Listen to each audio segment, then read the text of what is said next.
but also for voicing such unforgettable characters as Leonardo in Teenage Mutant Ninja Turtles. You don't do this. Johnny Test in the cartoon hit with the same name. Larry.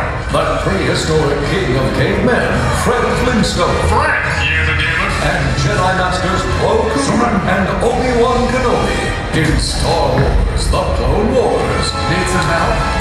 Yet these all pale in comparison to such Herculean characters as this ugly horse-like creature, What do you call it ugly? or a random guy eating an apple, Is there an echo in here? or the unforgettable and irresistible Mini-Me. Sorry we're late. But now, he steps out of the vocal booth for his newest role as host for Star Wars Weekends. Please welcome the small man with the freakish vocal range, James Arnold Taylor.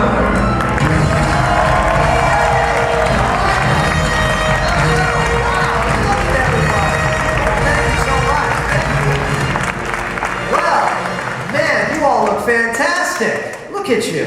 Are we having a good time? Oh, I think we can sound better than that. Are we having a good time? Is the force strong in here? Are you the chosen ones? Yes, indeed. Well, why do we love Star Wars? We love Star Wars for so many reasons. But one of the ones for me that comes to mind is even the bad guys are really, really cool, and we love them anyways, right? We have two of the baddest guys here that are really great guys, and we're going to have so much fun talking to them. So why don't we just get right to it, jump into it, and have a good time, yes? Oh, you're getting the hang of it. Well, you know, our first guest has spanned over 5 decades of film and well, see, I could go on and on about this man, but I'd rather just roll a clip and have you look at the screen because it says it all. Take a look right here, or there.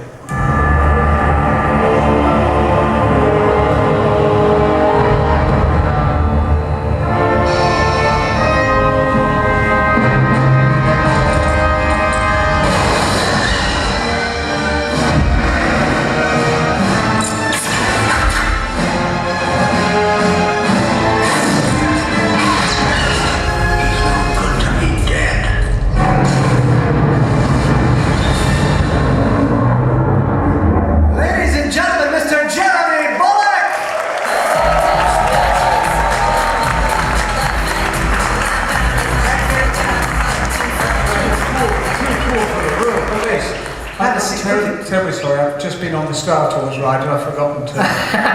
He's got his own 3D glasses. My own 3D. Have a seat. Now, how is this? You're back yet again for Star Wars Weekends. Anybody seen Jeremy before at Star Wars Weekends? Everybody. And this year, you're in that chair instead of this chair because last year you were the host of Star Wars Weekends. How was that? Nerve-wracking. Yeah. I think the first week it is always nervous because you don't know how it's going to go. But then once you're into it, everybody's so easy and they're giggling and laughing and are with you. So it's really good. And I think that, quite honestly, I think I can speak for all of us when we say that we all just love you and your work and we love Boba Fett and what you've done for the world of Star Wars, right? So now, speaking of Boba Fett and Star Wars, you've ridden Star Tours a few times, haven't you? Yes, I've just come off it again. You literally did just come off it. Literally, and there are different combinations, but so I've been on it 4 times, and twice it was the same combination.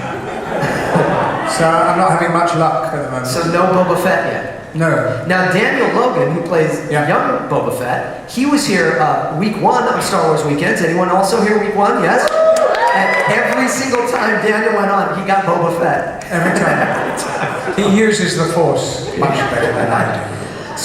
So you are a busy man. You're a jet setter. You're all over the place, and you are constantly working on things. You're just finishing. You were telling me about a really interesting project that you've been doing. It's a short that you're doing. Right? Yeah, it's a short film called The Presentiment. Okay. I finally remembered what it was called. But it's around about the time of Jack the Ripper in 1880s. But it's silent. It's a short film, but it's done, you see people talking, but it's a silent film. Wow. But very eerie. The music is the most important about it. Is it black and white then, or is it just... Black and white and then tinging, it will show blood at the end of it, in the right colour. Sounds very dramatic. Yes. My goodness. And let me ask you, because you had such a vast resume before Star Wars, you have so many other things, Doctor Who and Robin Hood. You know, I wanted to ask you a question about Robin Hood. You have some experience with Sir Robin. Why do you think America hasn't been able to nail down Robin Hood the right way? We haven't, right? Our movies have never really hit it right. There's something about it. I mean, with the Robin of Sherwood that I did, it was written in Old English. Okay. You know, when you get the scripts, of course, the actors the morning say, well, I'm not saying that. Oh, that's rubbish. That's rubbish. And then the author, the writer came in and said, got put that back in. And it worked. They used to speak in phrases. Okay. For you, time. Yes. That's a bit like Yoda, that wasn't it? For you, time. So it was, you speak in Old English. So that's the key. And Kevin Costner speaking in Old English has never seemed to work. Not quite, but it's still a good film. No, it was good. So now, how did Boba Fett come about for you?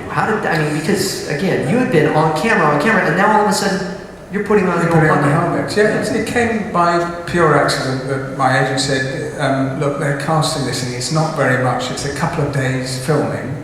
I was in the theatre at night and I thought, well, a couple of days, that would be extra, a bit of money, that would be nice. And I went to the studio, met Gary Kurtz and he said, could you put that costume on for me? I said, yes, sure. So I put the costume, dressed up, pulled it up, gloves on, everything fitted to, it was Savile Row Taylor. There they were, shoes, size 10, I'm size 10. And he said, well, you just got to see George, but welcome aboard. I'm sure you'll have a lovely time. It's a couple of days only, and he was one. I thought, well, he hasn't asked me to read. But that was it. They just said, welcome. And did you know the size of Star Wars, the scope of Star Wars about at that point? Not really, no. The first film had come out, A New Hope, but I didn't know what was going to happen. Yeah. I thought, well, it's a sequel in those days, not prequel. And I thought, well, sequels never seem to work, but this did. And so on set, you're there with Darth Vader, David Prowse, and you guys are both have these helmets on. So what did it sound like when you're actually recording this? It's good when he had to say... It was not a big But not that sound, but it used to be, he used to say, no disintegrations. And I thought, what did he say? He was all... What? So, but it didn't matter what you said. You could have said Humpty Dumpty sat on a wall, and it still would have sounded like no disintegration. So none of us knew what we were talking about. Really. Well, I think we have some clips of you as Boba Fett, and I would love to take a look at them again and walk down memory lane. So why don't we all take a look at the screens here and have a look.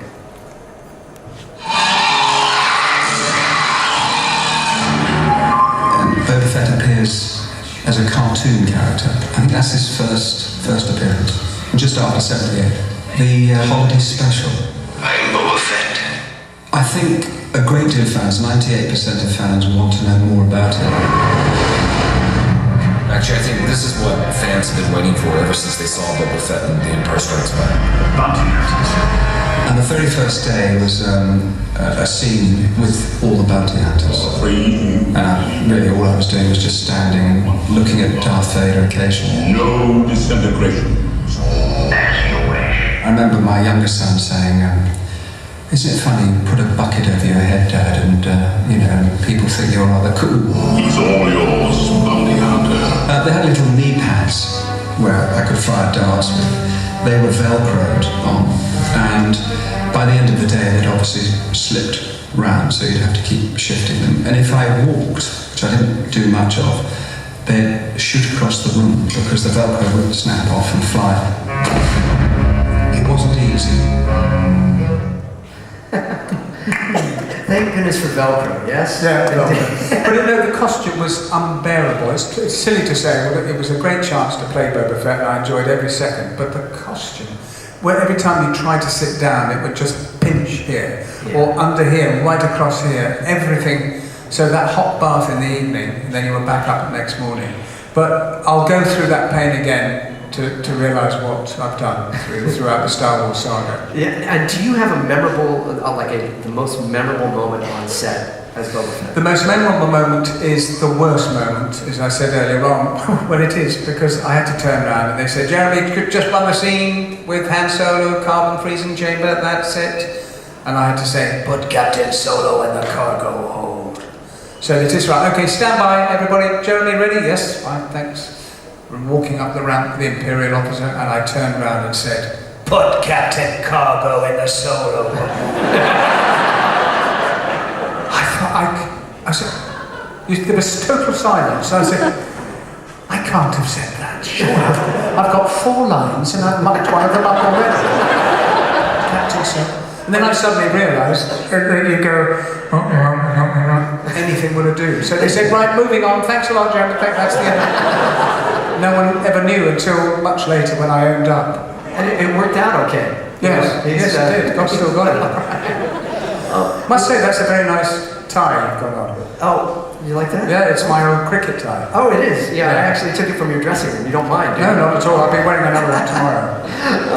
So we had a chance to go around the park and have people ask questions. Because I have many questions, I know y'all do, and we got a video question for you. Would you mind taking a look at it and answering it? Not at all. No. Okay, I think it'll be a fun one. Go ahead and roll that clip there. Okay, Jeremy, we have a question for you. It's very serious from Martin. Martin, go ahead. Jeremy, after a day's shooting, what did it smell like on the inside of Boba Fett's helmet? Rather like Homme de Sazur, a famous French perfume. So inside it's covered, but as you know, Boba Fett doesn't sweat. And he has a terrific aroma about him. So. He had his glands removed. Yes. In space. Yeah, totally. Because he's always on the run and things, so he has this wonderful, he has a salon, he has his hair cut in Slave One, he has several beauticians with him all over, so it's a good question, but you can't get through to me like that. Now, okay, then here's another question. What about that whole Sarlacc pit? What's the deal with Boba Fett? Oh, we love Boba Fett, and then all of a sudden, Boba Fett, boom, and that's it. Come on. Yeah, well, people think that Boba Fett's gone. He is, in the years, which has been 30 odd so far, and he has a 1,000-year death in the Sarlacc pit. Right. Boba Fett is still in there. He actually owns half of Disney. He's got his own Star Tours ride in the Sarlacc pit. It's small. But he's making an awful lot of money by raking the money off the people that fall into the Sarlacc pit every week. It's funny that you say that because we actually do have a clip of Boba, I think, about the Sarlacc pit. Can we run that clip? Hello! Let's do it then. Goodness, I thought I was doing this 1,000 years of digestion alone. How did you fall in? What? Fell in? Volunteer? More like it. You should have seen it. You would have dug it the most. I was flying around with my jetpack, just smoking rebels with a laser. Ba-boom, ba-boom, ba-boom. Han Solo was all, hey, wait. And I'm like, I've been waiting for this for a long time, Solo. Ba-bang! The big bad Wookiee be growling in hell now. I even put one between Skywalker's eyes, right between those pretty baby blues. But then Jabba the Hutt was all, oh no, this guy's too bad, man. So then 80 Jedi showed up. I took out about 67 of them, but then 20 dudes finally flanked me. And I was like, you know what, kids? It's been real, Daddy-O, but I'm not giving you the pleasure. So I jumped into the pit myself. On the way down, I was thinking maybe I should have left my party favor. Oh, I did. A thermal detonator right up there. Ba-boom! Oh, that's awesome. Man, at least you didn't go out like a punk. Yeah. Oh, you look like a badass. Are you crying? Oh. Huh? That's funny.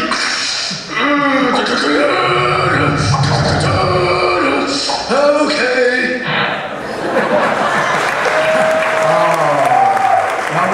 We have to thank the folks, Seth Green and all that Robot Chicken for providing. Well, I said that Boba Fett was a man of few words. He wasn't there, was he? Well, does he talk? Well, we can't thank you enough for being here. You're going to be with us all weekend, yes? I'm looking forward to it. Yes, yeah, and you and I can maybe go on Star Tours together? I don't think so, no, because I have the whole thing to myself. Oh, you get it on your own. Yes, that's right. But we'll see what I can do. If you wear the other tie, you may get in. I'm just a mere voice actor. I don't do all these things. Well, ladies and gentlemen, please give it up for Mr. Jeremy Bulloch. Thank you very much.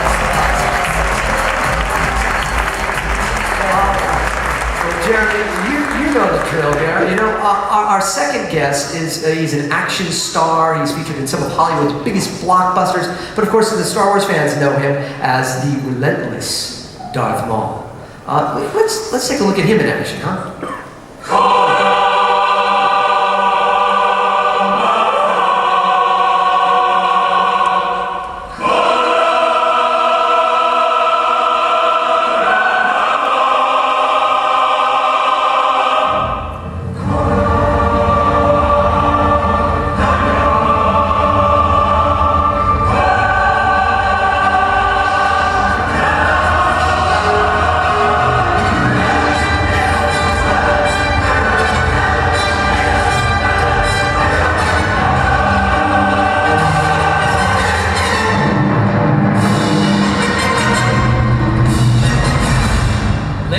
gentlemen, Mr. Ray Park.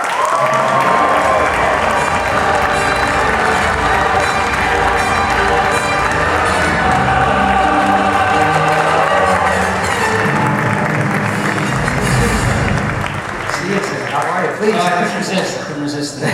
I'm so jazzed about that. Oh man! Now I must protest though that last clip there at the very end, Obi-Wan falling down. Yeah. I think we know how that ended actually, don't we? My version was different. That's right. Yeah. What do you think of that? This is cool. Isn't that pretty neat? I have a guess. I know who this belongs to. Yeah, that's It's another really little cool. piece. Maybe we'll get to actually chat about that fellow too. So how are you? Star Wars Good. Weekend, you're back. I'm back. You're here. We've got a visit to the mall coming up. Everybody, do we know the time? 4:45. 4:45. 4:45. Jeremy's got it too. Yeah, oh wow. You will come and see this. PM 45 you are. No money, no parts, no deal. Only money. The Jedi mind tricks cannot work on me. Oh, R2D2. So, he's good, isn't he? He's amazing. So, Darth Maul, this is the guy that we all love, even though he's a bad man. I know, it's amazing. Like my kids, when I got the part as Snake Eyes, I was like, yeah, Snake Eyes, good guy, that is a good guy. But I wasn't going, that is a bad guy for Darth Maul. And it was only when they got a little bit older, a lot of their friends are big Star Wars fans, and, Transformer fans, and so it was really nice to share that with their friends. Do they understand that that's you under all that makeup? I think so. Yeah. I think when the first time we came to Disney, my daughter was in the audience and she was like 3 and a half, and she was just like I'm here now, I'm talking. The music came on and she just was really scared. Wow. So I'm amazed when I see some kids who've been like, I've been a fan of yours since I was 2 and 3, and the parents go, yeah, let them watch movies too. And I'm like, oh, wow, I haven't let them watch my movies yet. Yeah, well, we have, for those of them that may be a little frightened, we have some behind-the-scenes footage of you preparing to become Darth Maul. So cool. Let's take a look at that on the screens.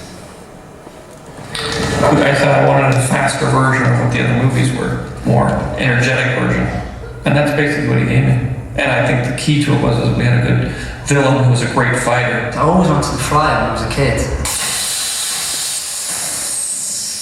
I wanted to be like the guys in the movies. So that's how I started my martial arts. I found Darth Maul, and he's being played by a guy called Ray Park.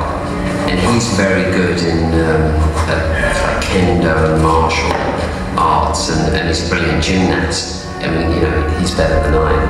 We actually cast a villain who was a sword fighter. When you have one of the characters who actually knows what he's doing and is really an expert at it, it definitely ups the ante for all the other actors to do their thing as well as they can. And I think it makes a big difference on the screen. We could see immediately he had the look, he had all the physical skill, he was incredibly disciplined, and the amount of work that this guy did was phenomenal. I mean, he put everything. He spent, 20 hours at the studio every day. The hatred that comes out of his eyes, there's no question that he is the serious bad guy. The makeup, which was beautifully done, instantly shows you someone who is a real menace. The look of Darth Maul, the Sith Lord, I think it's cool. I think the makeup and the horns and the lenses and the teeth, you just can't help being naughty, just help being that character. I think we all have a bit of a dark side in us, and so I just try and bring it out myself when I play a character. You know what, I hate watching that because I sound really young. Yeah. I'm a little bit naughty.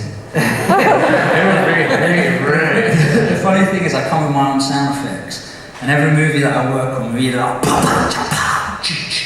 and especially with Star Wars, we're like the bad side is if you have to shoot a gun, I'm the guy going pew. They're like, right, we're shooting, you've got to pretend because we're going to put it in afterwards, and I'm going, like, no. It doesn't work. That's cowboy days. Now, how did it start for you as Maul? Was that a phone call from George Lucas? Did they seek you out? What was it? I had a call from Nick Gillard, the stunt coordinator, and he had heard about me through a friend, another stunt coordinator, and I had just finished up on a movie called Mortal Kombat Annihilation. And that was my very first movie, and I was a stunt double, I was stunts, utility stunts, but I wasn't a stunt man because I wasn't qualified as a stunt man in the UK. But I quite like the idea of being a man who could do it all. You know, like Jackie Chan did his own stunts. I wanted to be that guy. Yeah. So when I doubled, I didn't like it. I didn't like hiding my face. I wanted to show off. So just by luck and really being in a lucky place and having that certain skill at the time, I was really a bit of a crazy kid, you know, because I'd just finished competing and I would do a backspin, jump on your head, run up the wall. I was that type of kid. The amazing thing to me about it is, and I remember when we first met a few years back in Star Wars movies, we were talking about that, and you're doing those sideways things, and I'm going, so you know, they got you on wires. It's like, there's no wires there. You're just doing that. And you were telling me, as a kid, you just taught yourself to do that. Right? Yeah, a lot of the stuff that I've learned over the years is from watching martial art movies. Like, I always wanted to be a ninja. I saved up my money, my pocket money, did a paper round, and then the special coupons, you get your ninja bombs and you can disappear. And a lot of the ninja movies, as soon as the ninjas threw the bomb on the floor, they disappeared. But I had to light mine, and then I threw it on the floor, so I'm waiting.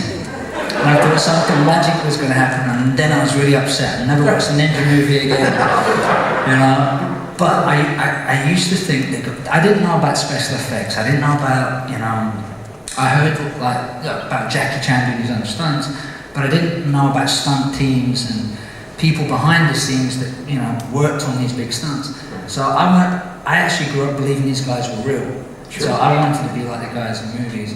And most of these guys were the real thing. Yeah. So when I saw an interview with Jackie Chan, he goes, well, when people watch me, I am the special effect. So, and I remember that stuck in my mind as a kid. Well, I think you certainly are a special effect. You are something to watch. And we do have a video question for you. Would you mind? Sure. Okay, let's take a look at that question. Dear Mr. Maul, how does it feel to be inferior? I'm wondering who's behind that mask. Inferior. Well, I guess Darth has got a little hang-up or something, right? I think he's a little envious that Darth Maul has, you know, more time and bigger crowds and people coming to visit the mall and all. So, you know, I'm just lucky to be part of it. I remember thinking while I was on set that my masters and my teachers and my parents and my family would be really proud of me now, because doing martial arts was a struggle. I represented Great Britain, and so we had to support ourselves competing, and so it was really nice, even if it was for 2 minutes, and speaking and non-speaking, but just to have some screen time and show off a little bit of martial art, and then get to talk about it and promote martial arts in a positive way, not a negative way, but to say that can really help you. That was what I was thinking at the time. I was like, you know what, I can't wait for people to see this. No, absolutely. And you know, another character, as you said, the cool thing being a good guy, Snake Eyes, G.I. Joe. We have some stuff to look at there, but there could be a possibility of seeing more Snake Eyes, don't you think, in the years to come? Definitely, I'm coming back for the sequel. Very, very cool. Well, let's take a look at you in action as G.I. Joe, in the film G.I. Joe, I should say, as Snake Eyes, yes? Let's take a look at those screens again. When our master was killed, you took a vow of silence. Now you will die without a word. Storm Shadow and Snake Eyes is really the thing of legends, you know? And they have a blood vendetta that is really one of the strongest I've seen on film. Well, Snake Eyes is possibly the most important character in the G.I. Joe canon. When you go in knowing that, you know that you have to pay particular care, both in the way that he's represented, in the way that he's written, certainly in the way that he's costumed, because these are the areas that you really have to get right for the family. I knew that there had to be a climactic battle between Snake Eyes and Storm Shadow. It's an epic story set within our story about these two guys who met each other when they were kids. Snake Eyes took a vow of silence because of the death of his master, and that really interests me as an actor, because I really do like to use my body in a physical way. He's just a phenomenal character in the comics and cartoons that growing up as a kid, I wanted to be like that. You know, so whenever I saw a ninja movie or a martial art movie and the guys were bouncing off the walls, I wanted to be like those guys. And we're both wielding shiny blades and spinning at each other, and we're flipping and bouncing and jumping and breaking. You know, I get to do a little bit of body popping and breaking in there, so it was fun.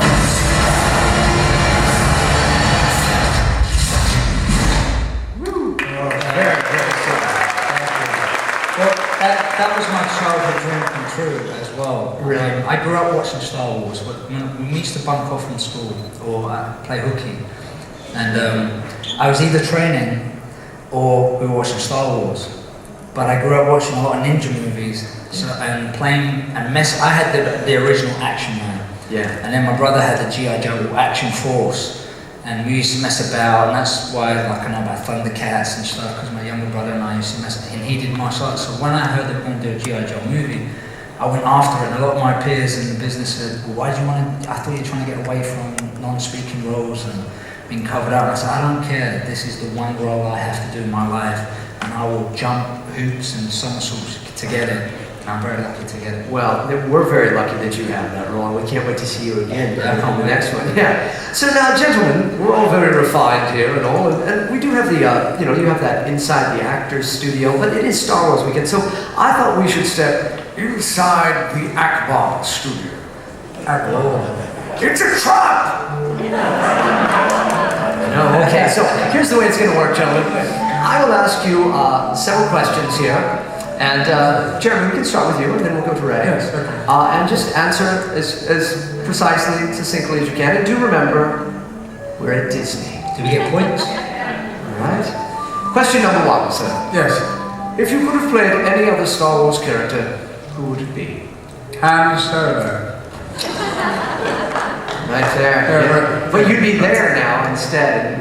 Okay. Right. That's what I was going to say. You were going to say Han Solo? He's a kiss later. What about Obi-Wan Kenobi? Anyone, please? A little help. He was a bit too old for me in the originals. Yeah, all right. Favorite Star Wars toy or keepsake that bears your likeness? I have a bronze statue. Small, but bronze statue, and it turns its head like... No, it doesn't. It's terrific. It's just on the desk. You didn't bring it on Star Tours with you? Oh yeah, yes, I did that. Dark as a brush. I don't know why you're wearing that silly tie. And for yourself. Yeah, my wife is really sick of me collecting certain unique things along the way, and I've got things of Donald Duck and stuff like that. There's more, but there's this one little cube I have, and it's a laser of Darth Maul inside it, and in certain lights it sort of really shines in a different way. I don't know the word. I'm not going to say it, make a fool of myself. It's like a hologram or something? Inside it, and it's lasered inside, etched inside this cube. Wow, I want it. It's really cool. Okay, all right. And if you had to spend the rest of your life on a Star Wars planet, which one would it be, or which character would it be with? Probably Princess Leia, but somewhere where we live. I think one of the lovely big hotels there at Disney. I think. Occasionally you drop in to say hello, but I must phone Princess Leia soon actually, because she promised to be here at 4:30. and Mr. Maul, outside of course Obi-Wan Kenobi, who you of course would want to spend some time with, I'm sure. Anyone you would like to spend the rest of your life on a Star Wars planet with? That's a good one. There's a couple of dancers in that scene with Jabba the Hutt. Yeah. And Return of the Jedi. Yeah. I don't mind spending the rest of my days with. I could hire them out. Very good. I think we might have some running about. Well, gentlemen, you've been quite the guests here, and ladies and gentlemen, can we have a round of applause for our fantastic guests?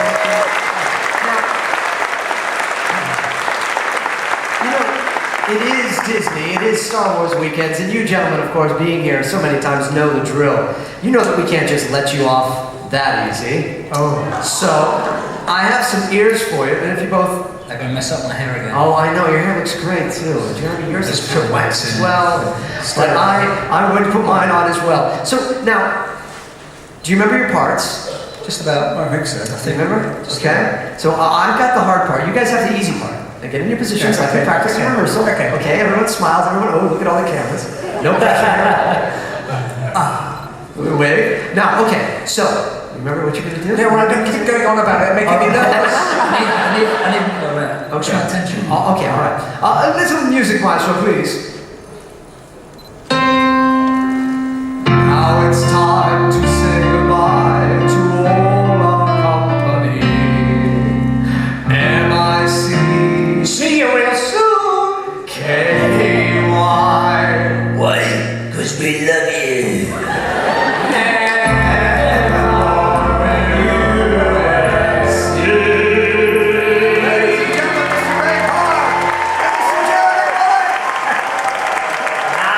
Enjoy your time here at Star Wars Weekends, and I get fired. Be with you all.